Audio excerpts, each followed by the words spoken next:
Hi, everyone. So I'm at chapter one of this book, No Limits by John C. Maxwell. And in this chapter, Do You Know What's Limiting You? They share with us a story about how he loved to be able to look at the story or read the story of the little engine that could. I don't know if you know what this story is. I don't. But he was just saying that he was just so inspired because that train would always try to push itself to its maximum limits, and it just made me think right away that usually people like to push, push, push, push, push, push, push, but they don't even realize that their lifestyle disciplines in their health don't allow them to push like how they used to in the past. When I was young, I used to just run and sprint nonstop with no warming up as much time as I could when I would buy something at the store. And now, by doing 5 sprints with my cats, I pulled something in my hamstring.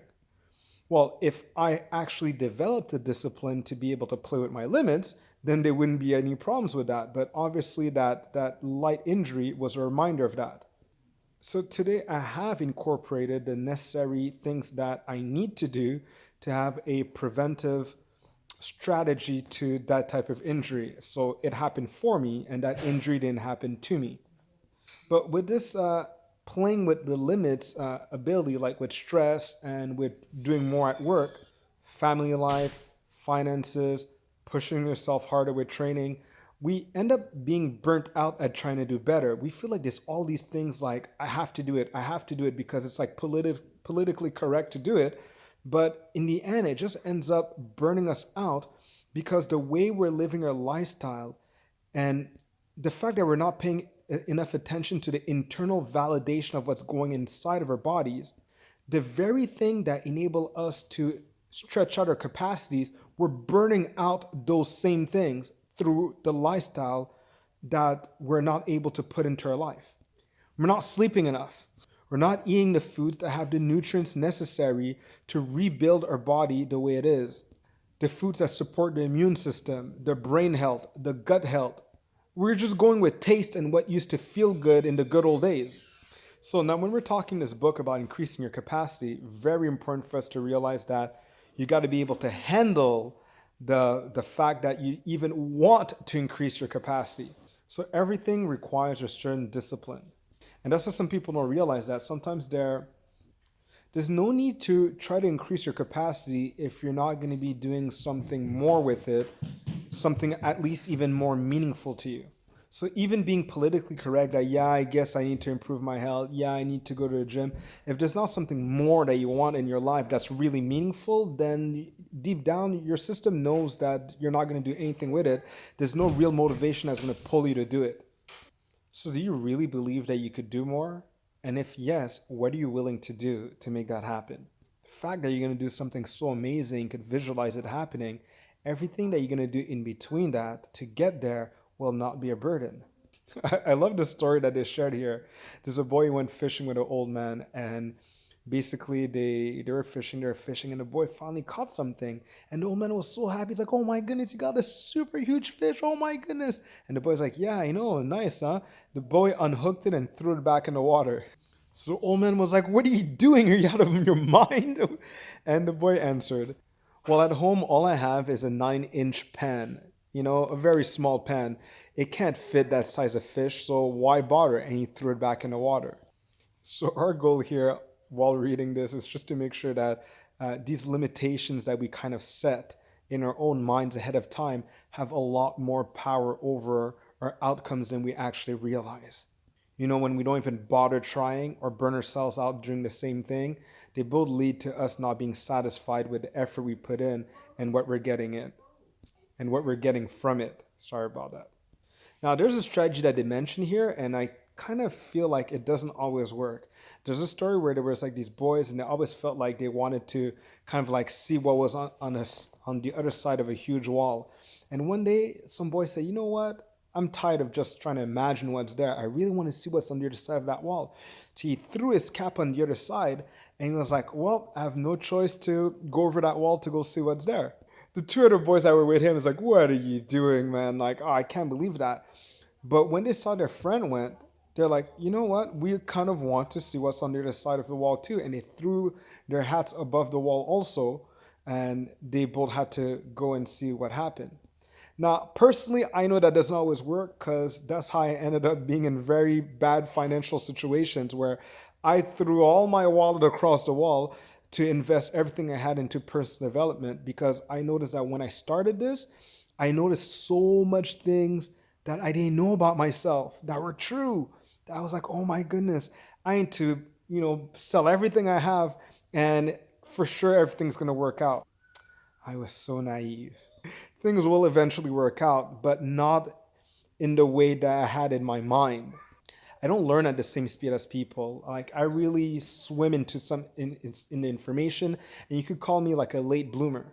Like it took me like 8 years of studying bodybuilding from when I was in elementary school before having the courage to actually start bodybuilding when I was like done high school.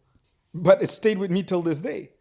So it would be kind of the same thing for what would happen with me and talking about what I've learned in personal development and really being an assistance to the people that need to hear my story. We all have a story to share based on what we've learned and what we've overcome. So just a little warning that don't just throw your wallet across the wall over the other side of the wall and expect everything is going to go out perfectly. You might be a late bloomer like me and it'll take a lot more time to do that. You'll eventually get there, but you need to make sure that you have a financial planner with you, like what I did not have, which I do have now. Next part here is this. If you don't know what's limiting you, how will you remove it? Thank you, Dr. Phil, which drilled this into my mind for years. You can't change what you don't acknowledge. That's why awareness is something that needs to grow. And awareness is tough because that's how we usually react all the time. And this is where equanimity becomes something important. See, instead of reacting to something, there's a silence that creates itself. You compose yourself. Your emotions like silence themselves, especially in a difficult situation. So you could pay attention to where you need to focus all of your resources, the resources of your mind. Try to feel what's going on. Where does this resistance come from? And what's triggering this? Then you could take out what's in your way. I love what they're mentioning next. Life is like a 10-speed bike. Most of us have gears we never use. Yeah, just like our cell phones. The cell phone has a lot of capacities no one's using. And I don't feel like this is a life worth living, a life where I have so much things at my disposal and I'm not using it. So that's why I'm really happy when something really terrible happens in a way, because sometimes you have no choice to look within to see new strategies or things that you haven't been using that you could actually use. You're forced to develop certain skills. And it's just sometimes you just feel like you have no other choice but to grow. For me, that was my personal case where about 5 years ago, I felt like, oh, wow, with what just happened to me, I took it like I'm a victim. Wow, I didn't really plan to go to jail, but I guess I have no choice to go to jail now. Well, what I'm going to do to the person that did this to me? I'm serious. I was like really contemplating, my goodness, like, I wonder how jail life is going to be. But I'm like, you know what? I don't think my destiny is in jail right now. This was a really serious conversation I had with myself. And I'm like, I might just have to change my philosophy. I discovered you could change your philosophy. And I did. And, a year later in my office as a personal trainer, this lady that's like, my goodness, I could feel in real time that you're so zen. That's what she said. She's like, were you always this way? I was like, a year ago, I was this close to going to jail. And I'm just happy this situation happened to me to see the possibilities I have. I have different gears. I could choose to address things from different mindsets, from different perspectives. And from one of my favorite movies, I mentioned it. Power without perspective is spiritually useless, like meaning in a meaningful way, it is useless to you. In a way that connects to the greater good of everyone, your power is useless unless you have perspective. It's like, what frequency is this person on? Let me go on it. Unless, instead of just treating them like someone crazy or someone that's not like you, expect everyone to not be like you. That's the nature of things. And when you touch the spiritual aspect of humans, you understand that. And that's the beauty of it. Which confirms one of the next things that they highlight. Who we are determines how we see others. Bingo. If you're someone that could see things from different perspectives, you'll always be one with other people. You'll always be in the same time and space as them, and there will be less disagreements. Last thing they mention here is momentum is not the result of one push. It's a result of many continual pushes over a certain amount of time. Like from different perspectives, you keep trying from a different angle and a different angle every time.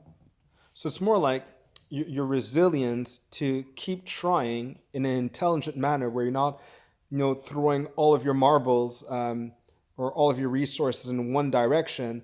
It's going to kind of take like a form of endurance and an effort that seems like a sprint, that feels like a sprint, but it's not, because you're not going to invest everything into something that's not confirmed.